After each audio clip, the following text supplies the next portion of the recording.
Welcome to everyone. Thanks so much for joining us today. I'm just going to pass over to our awesome panellists who most of you already know, but if you guys wouldn't mind quickly introducing yourselves and then we can go on to the context of what we're talking about today.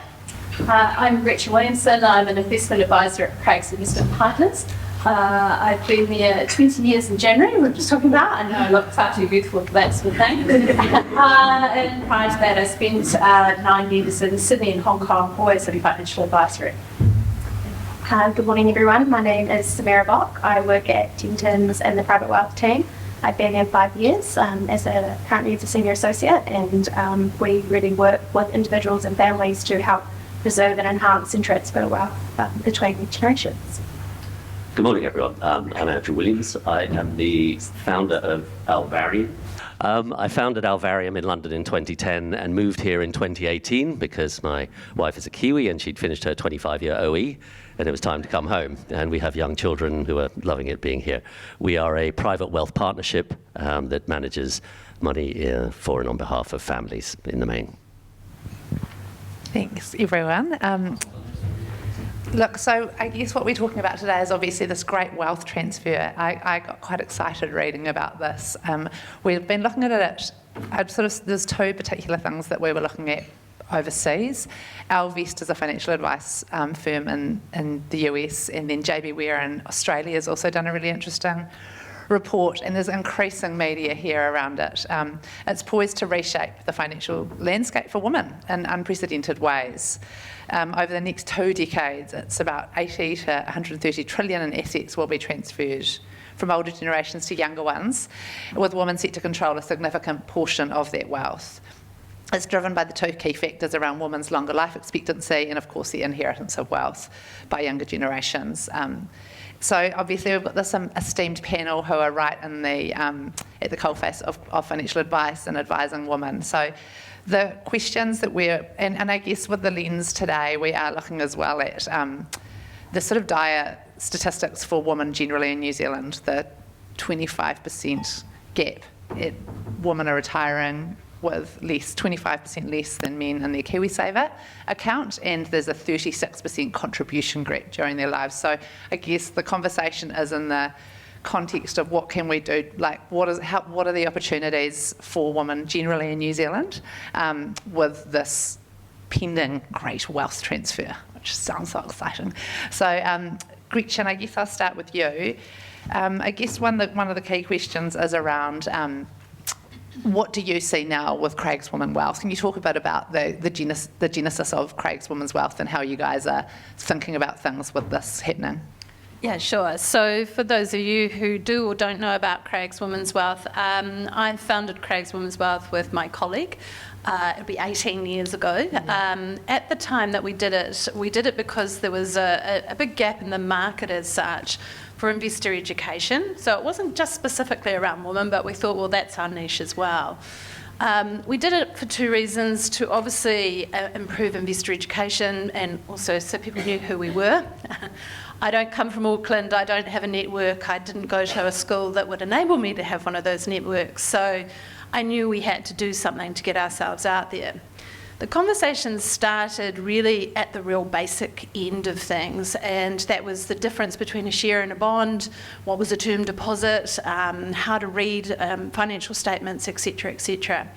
Over the 18 years, it's evolved significantly. Obviously, during that time period, we've seen KiwiSaver come about, we've seen Sharesies, we've seen a number of other platforms moving into the educational space, which is fantastic. But what we've evolved to now is less about, what's a share and what's a bond, but how do I plan?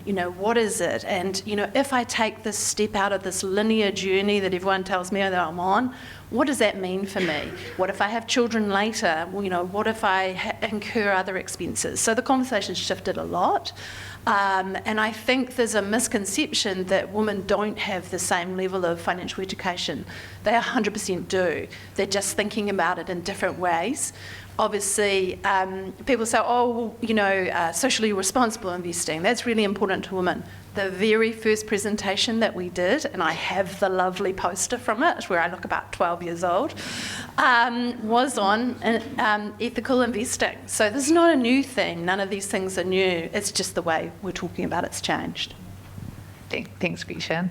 And Samira, what do you see with the woman you're talking to around this wealth transfer?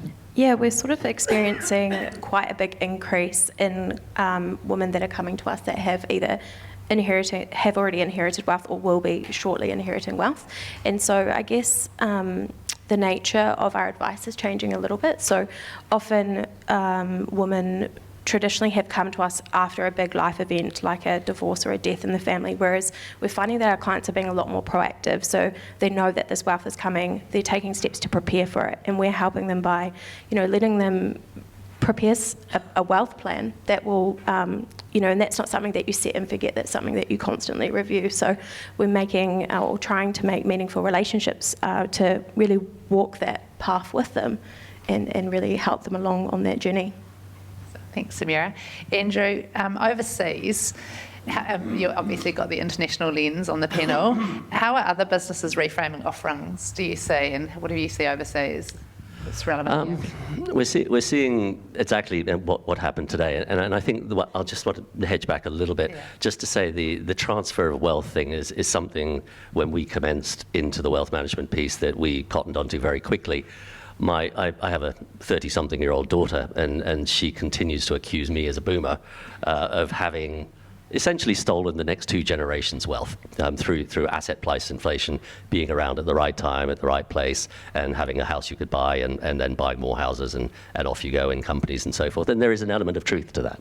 So the significant transfer from the boomer generation, if you like, coming through to the next generation is absolutely huge, notwithstanding the 10 trillion of QE that's happened as well. So there's been a large plan overseas, and what encouraged me this morning is what we're seeing overseas. And I had a chat to half a dozen of the CIOs of the larger publicly listed asset managers, who are women, across the United States and across Europe ahead of this, because I didn't quite know how I was meant to speak to this topic, is organising, effectively organising, and the discussion that's just been had, or announcement that's just been had, is all about the organising and the advocating, and the coming together. Clearly, that transfer of wealth is going to hand over the course of the next 10 years, and really, from a women's point of view, the organising of your own organisations and mixed organisations that advocate for women is absolutely critical, because the money lands either way. Right. Thank you. With Gretchen, this is a question for you. With women managing their money differently, or sort of with different lenses, what do you see as common sort of complaints or issues from women about barriers to engaging with this financial services industry? Because I think, we're looking at this in two prongs in terms of what are these opportunities for the financial services industry? Just on that one. Yeah, it's an interesting one. I read that question quite a few times because I don't think that... I think there's an idea that women manage their money differently. It's not necessarily my experience. Yeah. I think when we talk about the conservatism of women with respect to investing, it's that they do take a bit longer. They like to have all the information. They're less likely to trade. We know that from a lot of the research, and that's certainly my experience as well, because they like to think, long-term, intergenerationally, and also who they're going to bring with them on that as well. I think in terms of making it more accessible, and my big push has been around that educational piece, because I think the more education you have, the more informed your decisions can be, and it's also about what you can avoid. But I also think from an industry perspective, one of the things that we're maybe not doing as well as we could be doing is around the imagery that we use. if you do a quick Google of financial services, it will come as no surprise what the images are that come up. And if there is an image of a woman amongst all of those images, she's invariably on the back of a yacht with her hair flying in the wind. Or she's on a golf course or something equally. That just is not my experience. So I think right back to the basics of this and how we position it. And I had a really interesting conversation with a client recently about what retirement meant to her, and I thought it summed it up really well.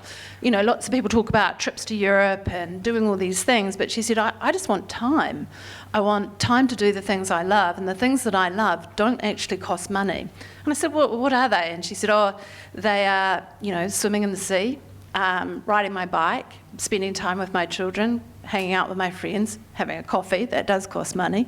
But, I think we're being sold the big stuff, but actually we want to enjoy our lives, and that looks different for all of us, not those linear images on the back of the yacht. Thank you. That's really interesting too, because I was thinking too about the barriers or biases. The JBW report was talking about the sorts of investments that they think that they assume women want to make. Is there something is that sort of not necessarily true to you either, in terms of, like, I think the myth around being more risk averse, or sort of, being presented with the sorts of investment options that they feel that they should, have they been presented with all the things? Maybe it's because they haven't been presented with all the things. Yeah. The highest risk taker in my group of clients is female. And one of my highest risk-taking clients was a 90-year-old lady who had been investing since before I was born. So I think there's a lot of misconception. I just think it's not conservatism per se, it's that those things where they make a decision and they stick with it. So they're less ego-bound, sorry to the men, but they're more considered, less not conservative. Yeah. Awesome. Thank you. I guess the question around women, the woman leading financial services businesses and possibly the lack thereof. Andrew, it's a question for you maybe. There you go. You've just touched on it overseas about getting organised, but how do we sort of shift the dial so it is somewhere that people want to work and we can get people to stay? Again, I think you're doing it. It's not something that happens overnight. Certainly what we see, and for context, I'm not from the financial community. I was an estate agent effectively that had a liquidity event and wanted to manage money, and we started Alvarium and it grew for 10 years and it listed, but we had 500 families as clients. So for context, I'm really only of this industry since about 2010, subsequently. And there's been huge change, and it consistently continues to change, and that's why this sort of organisation is good. How do we get more people involved? By positive action, really. Yeah. We as I appointed our CIO against a board of negativity, in essence, and it's a push. And Nancy Curtin, if you ever see her on Bloomberg or CNBC, is a breath of fresh air, extraordinary, right? But when you spoke to Nancy, what she said was, in order to get more women in, it's not about breaking down the barriers and the golf courses and the clubs and the blokes and so forth. It's about education. It's about education at a younger level, and ideally not necessarily financial literacy, but investment literacy.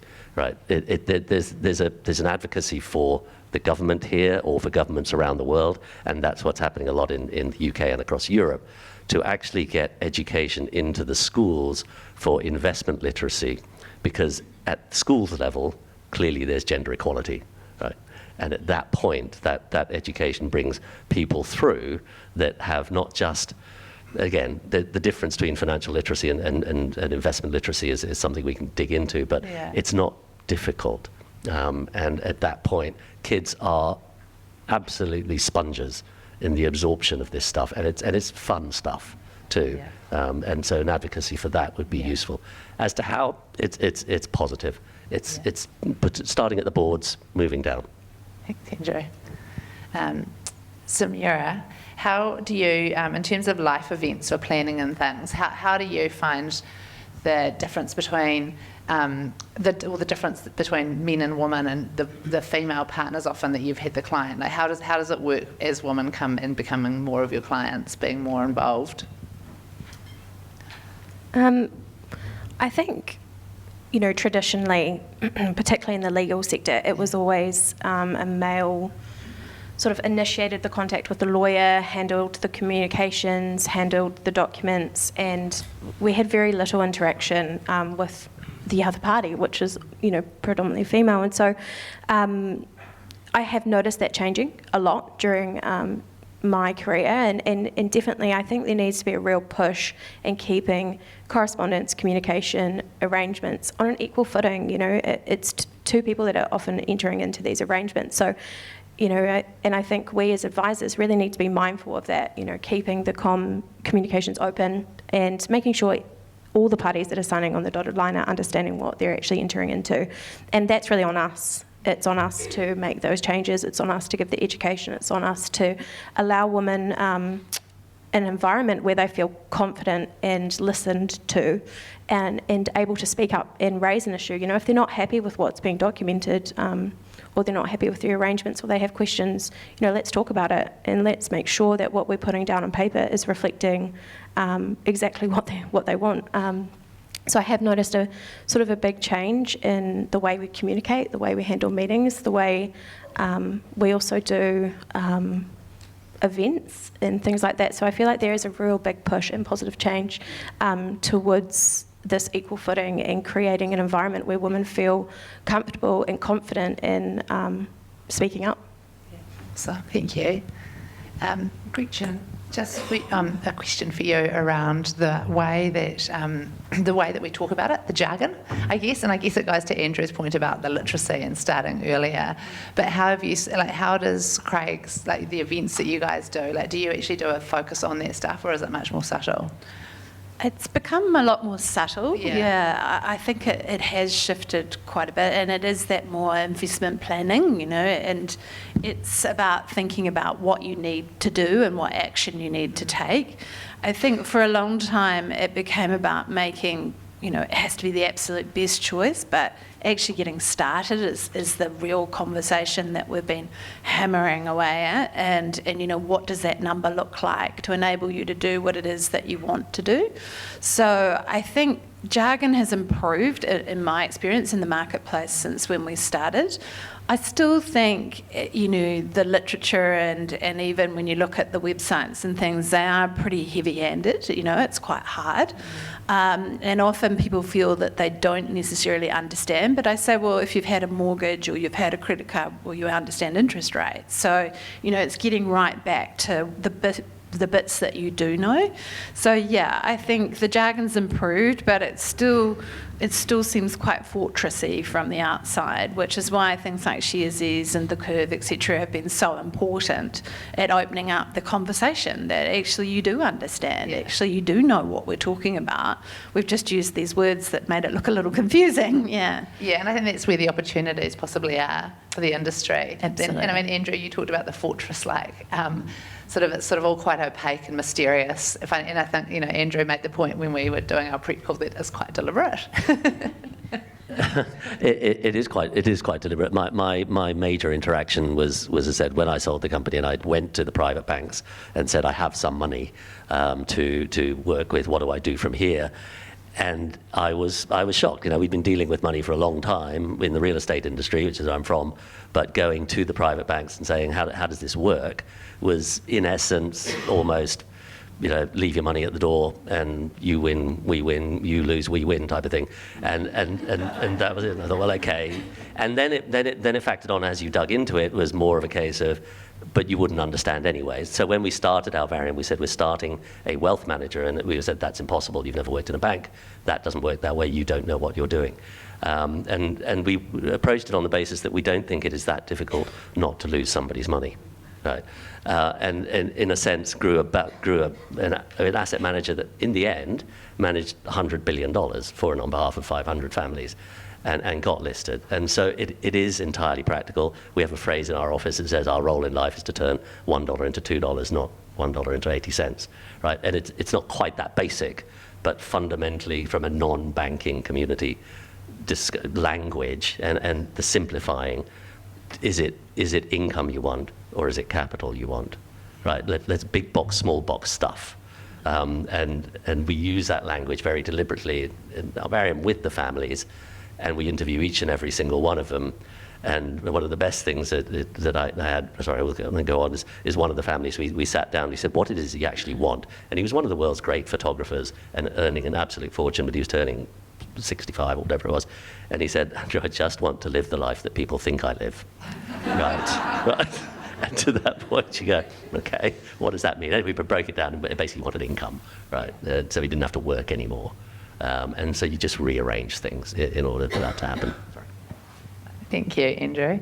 Just moving into a lot of the commentary and media around the Great Wealth Transfer talks about transforming the world because women will invest differently, because we are talking about philanthropy. Could you guys speak a bit to that? So there's quite a, and it talks about obviously impact investing, and I guess that goes to climate investing, and but also just the philanthropy that women seem more focused on. Do you see that? What are your thoughts on that sort of commentary? Yeah, it's an interesting one, and I guess we're probably at the sort of the genesis of some of that, albeit obviously the longevity thing's been around for quite some time. So if you look at my clients, that's certainly played out. I do think there's definitely a higher level of maybe consciousness about those choices, that they want to make sure the choices that they're making align with their beliefs. I do, in my experience currently, there has been less of a drive for some of the ESG than there was maybe 2 or 3 years ago. And I think that relates to, obviously, the environment in terms of AI. Everyone's gone in one direction and they've kind of forgotten about some other things. So from that perspective, it's not as big as it was. Obviously, Craig's have invested quite significant resources around the ESG, socially responsible investing, because we get those questions a lot, particularly from the charitable organisations, and I think it's very important. So yes, I think that the wealth transfer may change some of the way that things are invested, but you're also talking a generational thing as well, where not necessarily coming into the hands of those that perhaps are more driven by some of those more conscious themes. So yeah, it's a mixture, I think, and in my experience, as I touched on before, that intergenerational piece is very, very important to women and the outcomes for their children. Yeah, I entirely agree with what Gretchen said. I think we are seeing a lot more interest in the philanthropic space and a desire, I guess, to perhaps spread the interest within a family. So, not everyone's interests are going to align within a family. So when we're building a wealth plan or a succession plan, we meet with all the individual members of the family and learn what their objectives are, what do they actually want to do in life, and how can we tailor their structure or release capital to be able to do that. And so what we have seen in it, that there is an uptake in perhaps building in some sort of charitable arm to a family office if it's not already in existence or within a family business. And there is, I would say, a high proportion of women that are interested, that we are seeing in this space, but not always. And I think if you're going to keep a family together, and when we're talking about intergenerational wealth, I think it's the elephant in the room is like the family if it's a family business, then you want to transfer it and you want to keep the members of the family together. So you need to find things that bind them together and not tear them apart. And often it is a good way of bringing all the members of a family around a table where they have different interests, is saying, okay, well, I might not have an interest in being on the ground running the family business, but I have a real big interest in this philanthropic space and I want to drive that forward, and I might be the face of that. So we are seeing some increases, I would say, in that space. Philanthropy, we've put it very much at the centre of the family discussions, especially at the larger family offices end, simply because we find the best way to educate the children. It is difficult in today's world being the child in a wealthy family. Right? All your friends through social media and otherwise know exactly how much money you have. right? And so that's a really difficult thing to grow up in. So the education of the G2s, G3s, G4s, whatever it is, in going through is a lot of the times is here's a lump of money, give it away.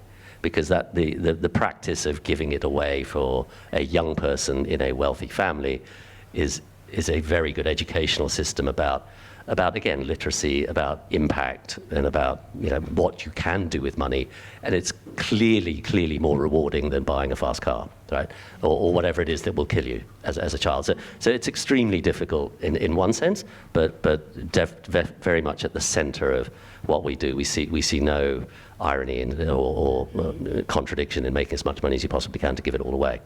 So philanthropy makes a big piece. Certainly in our world, the women are much more engaged in philanthropy than the men. That's just fact for us as we see it.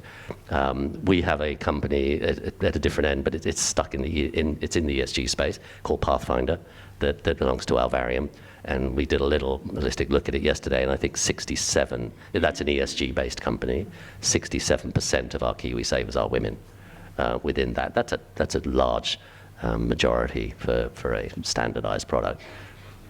No, thanks, Andrew. That's really interesting.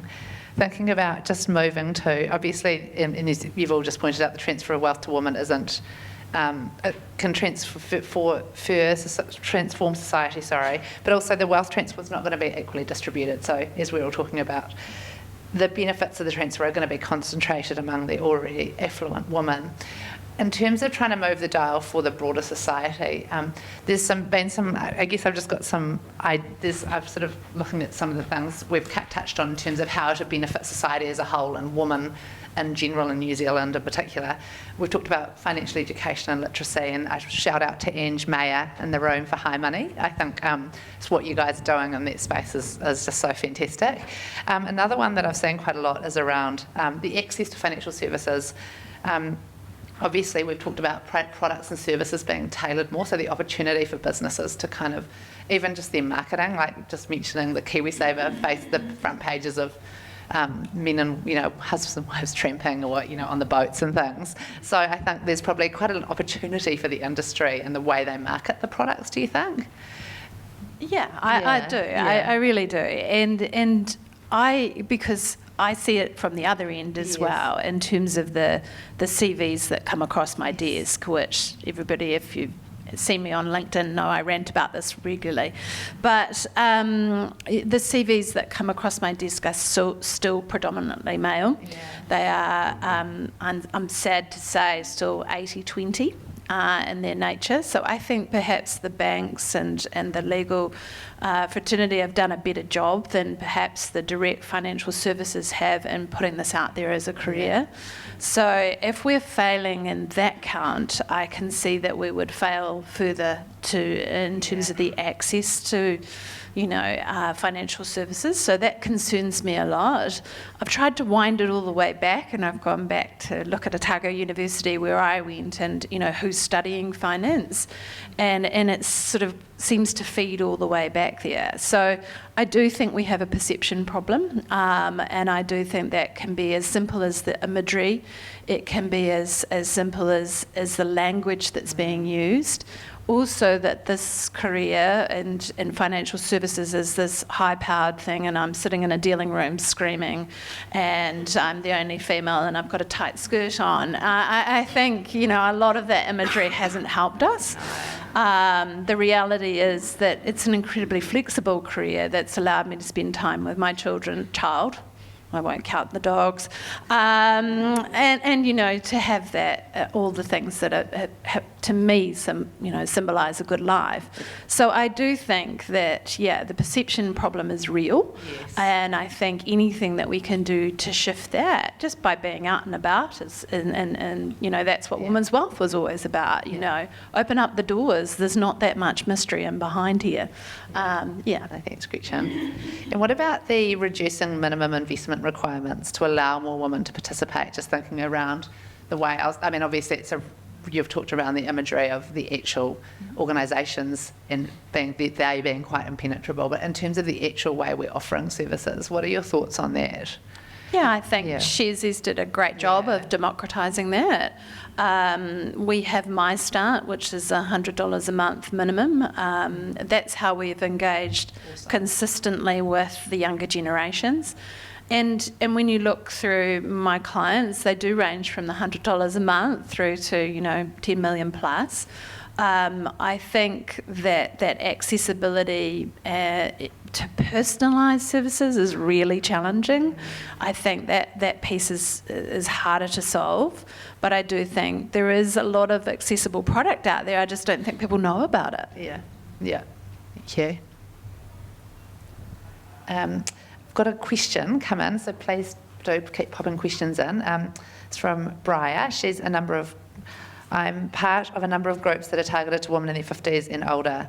A lot of conversations are around a total lack of confidence in all aspects of their lives and a fear of being seen as stupid or dumb, or that you should know, so you don't want to go looking for help.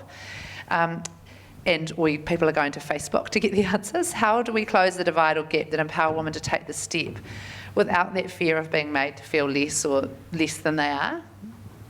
Yeah, that's a great question. I think it comes from more education and more events that are tailored to women, to break down some of these barriers that have been in place for such a long time, and to provide an environment where they feel comfortable asking questions. And so we've partnered with banks, we've partnered with financial institutions to host these events at different times to different groups, to try and really encourage women to come along, ask a question, have a conversation. And we found, and I know, Gretchen, you've done quite a lot of these events, like we found them really, really interesting, and we've had such good feedback from the attendees. They're just really thankful that we've taken the opportunity. But, I think it has to be tailored, because there is a lot of women out there that do have the confidence, that do have the knowledge. And so I think it is important, to cover all aspects of that. So, people that are just breaking down the barrier, that's just getting their financial literacy, and tailoring that event to those people, but then also tailoring, market updates and higher calibre kind of information, or, information that they more want to see, to other women that do have the knowledge and do want to, keep up to date with trends and market insights. Did you have anything else to say, Gretchen? Yeah, I think there's also, you're already doing, right? Most people will have a KiwiSaver or have some investment. So it's just building on that. And I think we often think we're not doing something, but actually we already are in some way. I agree. We've run events for 120 women. We've run events for 4. It just really depends on what your interest is. Someone will tailor something to you. Get your group of friends together and approach an advisor and say, hey, we don't understand this, and we want to get into environmental investing or whatever the, impact investing, whatever it is that's driving you. There are plenty of people with the information ready to impart it. Thank you. One more question from Caroline. In terms of the transfer of wealth in New Zealand, successional wealth distribution and family farming businesses can be challenging for women. Have you guys seen anything around farming and women successfully taking on wealth in a farming environment? Yeah, this is a really relevant question. I have. We see it a lot, and you only have to look at some of the trust deeds that were created in the early 90s that only allows farms to pass to the male heir or the firstborn son, to see the way these arrangements were originally sort of crafted. I have seen things changing. I do see families open to farm succession planning with, daughters with grandchildren and whatnot. So I do think the dial is starting to shift. I definitely think it needs to shift more, and a lot of it is around I think more education in this space and family discussions. And I can't stress this enough, is that the most important thing, the most disruptive thing to family wealth is family disharmony. So getting the family around the table, having the conversation, and if it can't be together because of a breakdown in communication, bring in people that can help. We work regularly with a trained psychologist, business psychologists, and I really think that can help pull people together and provide an opportunity for families to transition this wealth and keep a family together. we often see families go to court, and that is just the biggest disruption to family wealth. The fastest way to ruin capital is to bring a legal claim. So, I really think as much as possible having open and clear discussions with the family to really ascertain who has an interest, and that doesn't have to be the son. And like I mentioned before, some people have different business interests, and so maybe it's an option of releasing capital from that farm to allow someone else to take on a hotel or whatever it may be that may be of interest for them, or if it's a philanthropic endeavour. But I think have those discussions early, educate your children, bring them along for the journey, and get them involved in the day-to-day discussions so that when they are at an age of, wanting to do their own thing and have their own families, they're able to, I guess, pave a slightly different way, and maybe in 10, 15, 20 years we can see the styles really shifted a lot more. Any other points?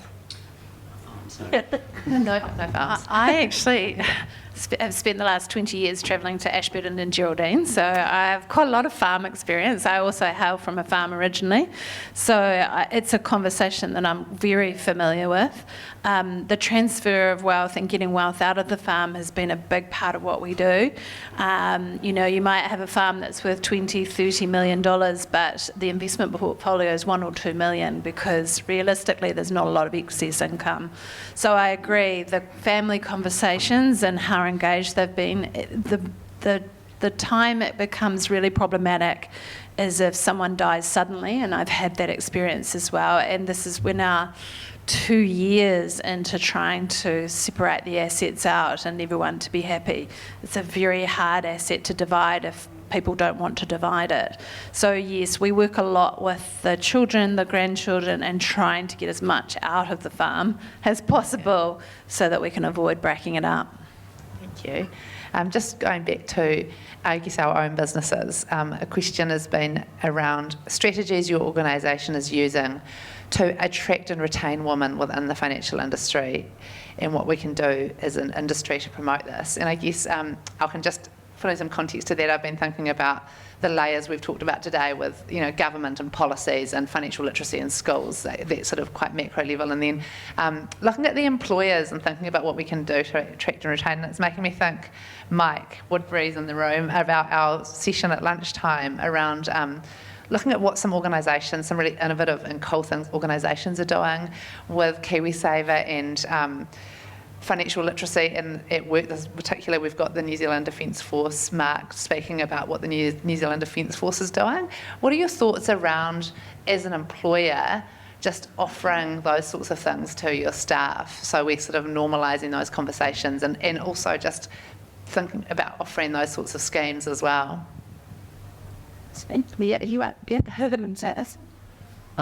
Sure. I'm not at the day-to-day employment level, but I can see that out of the last 5 employees, 3 of ours are women. I'm fully sort of positive around positive change, and so in essence we go looking and we try to find women to come in. I think there is an element of the difficulty on the supply side. I have to say, most of the CVs you're getting are male. Most of the CVs we get are male, but we're absolute advocates for the balance, not the gender balance, but the balance of thought. And at a very macro level, the world's being run by angry old men, and look what a mess it's in, right? So the reality is that women have a much better balance to the work that we do. Personally, I'm an entrepreneur at heart, so I see a absolutely huge business opportunity here, and I think there should be an advocate and an organisation and an investment and a uniting of a new company that deals for women, with women, and not just for women as a mix, but there is to me, just as an outside looking in, a gap in the market, so somebody should start one. Well, thank you. I think it's really important for all businesses and employers to just keep refreshed of their policies, and it's not something that you set and in 10 years' time it's still relevant. The culture is changing, particularly for women, really quickly. So I think it's the case of really being mindful of the policies that have been in place, and I do appreciate it is a big undertaking to review and consider and implement new ones, but I think it's really important to keep it relevant. And speaking from a personal perspective, I took a year off only about a year ago to take care of my daughter, who's now turned 2, and our firm went through a really big reform of our parental leave policy, and it was incredible. Coming back, felt really supported. And we also do a really big push for women leadership. So I've just gone through a big women leadership course where we work one-on-one with a woman who's specialising in women coaching, and I think, for me, it couldn't have come at a better time as well. So I think having that investment by employers and by businesses is really important to project women into leadership roles. I think women's wealth has been great for us, not from just a getting out there, etc. marketing perspective, but it's also bound a lot of the female employees, in the sense that if you're a female advisor, you reach out to other female advisors and say, "Oh, what have you been doing in women's wealth in Gore or Christchurch or whatever that's worked?" And so we meet regularly around that. We share resources, so that's helped us to create quite a great network internally. It's not perfect, but it certainly, I think, has made a big difference for us. I think also COVID has helped in the sense that flexibility became something that we've also held on to post-COVID, and that's meant that a lot more women have come back more comfortable that they can do both things, and if I want to go and watch my son's sport, I can, and those sorts of things. So I think it's definitely evolved. It's helped to shift things a little bit faster. We were very traditional. There was no work from home prior to COVID. So for us, that's been a big shift. Thanks, guys. Yeah, and I know I'm all about trying to make the workplace better for women. So yeah, no, thank you, and it means they'll stay. That's just the key. Get to those senior roles. So look, thanks so much. I think we've got to wrap up. I think Rochelle's waving at me, so I think we could keep going. But thanks so much for your time this morning and coming out so early to join us. I think it's been a really important conversation that we're having actually, and hopefully everyone's got some good takeouts to go away and think about for the rest of this probably quite busy day for all of you. But just really thank you so much, Gretchen, Samira and Andrew, for giving up your time and sharing all your expertise this morning. Thank you.